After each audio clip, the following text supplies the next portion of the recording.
Let's set up and use Hushme. To turn on the mask, press multifunction button.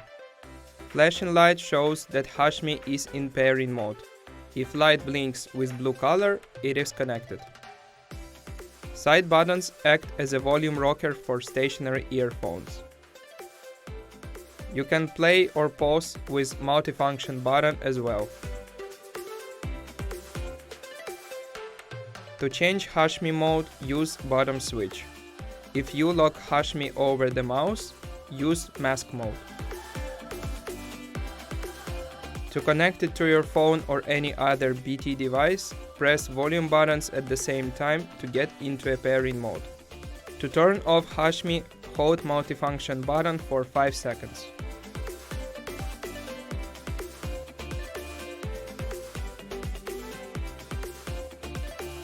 To charge the mask, connect it to the micro USB cable and plug into a power source.